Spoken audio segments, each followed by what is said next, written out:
The letter arrived on a quiet morning, thin paper carrying a truth big enough to shake an entire town. By sunset, an HOA would realize their perfect neighborhood was built on a lie they never questioned. When Daniel Harper inherited his late grandfather's estate, he expected old tools, faded photos, and forgotten memories.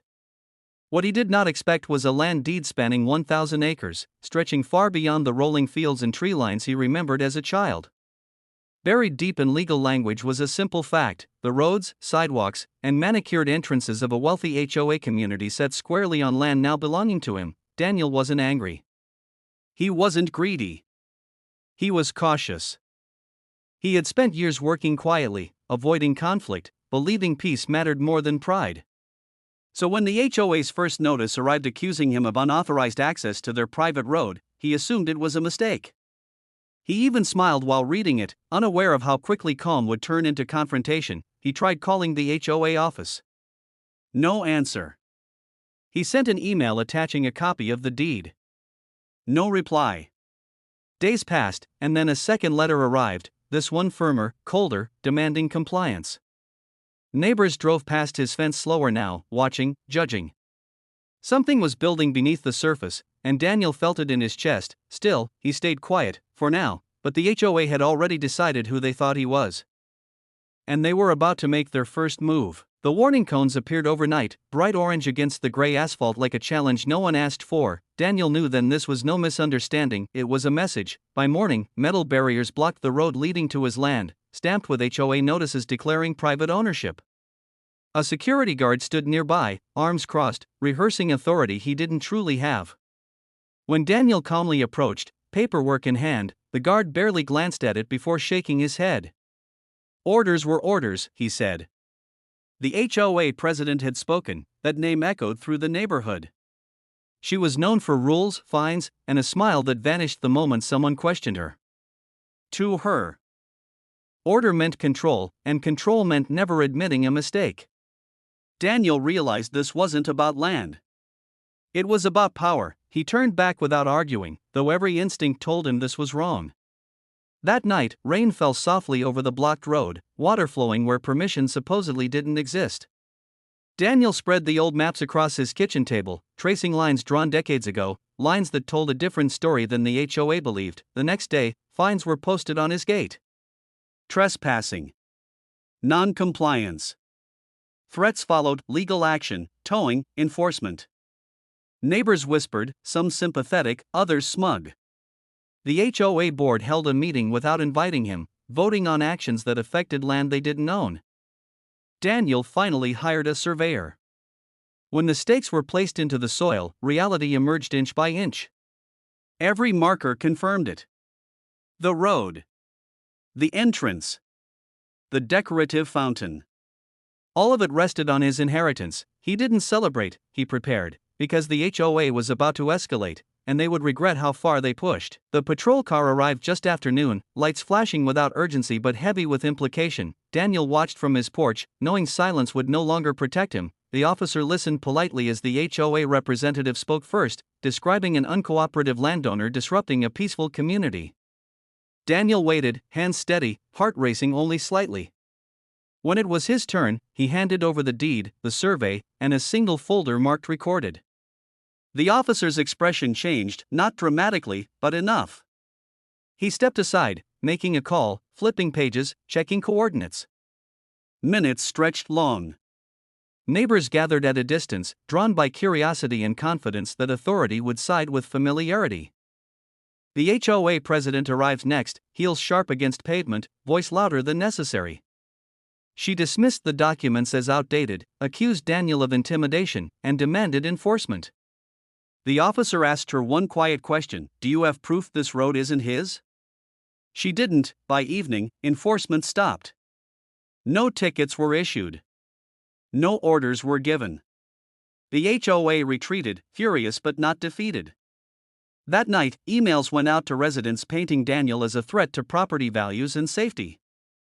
Fear spread faster than facts. Daniel sat alone, rereading his grandfather's notes, understanding now why the land had been kept whole, untouched by noise. This wasn't just property. It was leverage. And for the first time, he realized silence had allowed others to rewrite truth. the HOA scheduled an emergency meeting. They invited lawyers. They did not invite Daniel, but they were finally afraid, and fear makes people careless. The meeting hall buzzed with voices, frustration spilling over polished floors and framed community rules. Outside, Daniel waited calmly, knowing patience was now his strongest weapon. Inside, the HOA board debated options they never imagined needing. Some wanted to negotiate. Others demanded resistance. Pride clashed with reason, and reason slowly lost. They agreed on one thing: pressure. They would make Daniel uncomfortable enough to give in. The next morning, access was blocked again, this time with heavier equipment. Notices were posted citing community safety. It was bold. Too bold. Daniel's lawyer smiled when he saw the photos. He made one call. By afternoon, the county arrived, not with lights, but with clipboards. Permits were requested. Easements were questioned. Silence followed as answers failed to appear. The HOA's authority began to crumble in real time. Residents started asking questions. Why were their dues funding legal battles? Why were streets suddenly in dispute? Why had no one checked the land records before now? Trust fractured. Daniel didn't gloat. He simply filed a notice. All access required formal agreement moving forward. The roads would remain open, for now, but terms would change. Maintenance. Liability. Respect. The HOA president tried one last appeal, knocking on Daniel's door with a rehearsed apology. He listened, nodded, and declined. Words came easily when consequences arrived. And he understood that too well. Negotiations were set, control had shifted, and the truth was no longer optional. But the final realization, the one that would break the HOA's illusion, had yet to land. When the legal summary reached homeowners, the mood changed overnight. This wasn't rumor anymore. It was documented reality. The HOA had never owned the land beneath their streets. They had assumed permanence without proof, authority without foundation. Generations of comfort rested on inherited ignorance. Some residents felt betrayed. Others felt embarrassed. A few felt angry at the board, at the system, at themselves. Daniel attended the next meeting, not as an enemy, but as the owner. The room fell silent when he entered. No gavel struck. No speech interrupted. He spoke calmly, explaining the land's history, his grandfather's intent, and his own desire for cooperation, not conflict. He offered easements, fair terms, stability, but also accountability. The HOA would no longer dictate without listening. Rules would require understanding. Respect would be mutual. The board members avoided eye contact. Their authority had dissolved into paperwork and apology. Residents nodded slowly, realizing how close they had come to losing everything over pride. Outside, the roads remained open, unchanged, yet somehow different. Every tire rolling across them now did so with awareness. Ownership was no longer assumed. It was acknowledged. Daniel stood at the edge of his land that evening, watching the sunset stretch across acres once ignored. He felt no victory, only clarity. Power didn't come from control. It came from truth, used responsibly. The HOA still existed, but it would never be the same, and neither would the people who once underestimated quiet ownership. Months later, the neighborhood felt calmer, softer, almost humbled. Rules still existed, but voices carried more weight now. Daniel finalized agreements ensuring access for generations to come.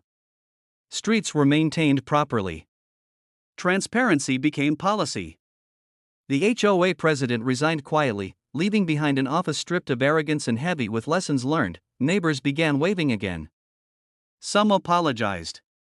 Others simply smiled, grateful the crisis had ended without loss. Daniel accepted it all, understanding that growth often arrives disguised as discomfort. What surprised him most was how often residents asked about his grandfather.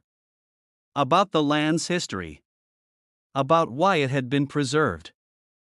Daniel shared the stories gladly, knowing legacy mattered more when understood. The land didn't change, people did. What began as inheritance turned into influence, not through force, but through patience and proof. Daniel never blocked the roads. Never raised his voice. He let truth speak until it could no longer be ignored. The HOA learned a lesson few forget once experienced: power without knowledge is fragile. And assumptions, no matter how comfortable, eventually demand accountability. Daniel walked those roads often now, not as a trespasser, but as a steward. Each step reminded him that silence had once allowed control to slip away, and speaking had brought it back, peacefully. But one final moment would seal the story, a moment that would redefine the neighborhood forever. At the annual community gathering, a plaque was unveiled near the entrance road. It acknowledged the land's true history, and the man who preserved it. Residents applauded as Daniel stepped forward, uncomfortable with attention but proud of resolution. The HOA formally recognized the agreement, ensuring transparency for future boards.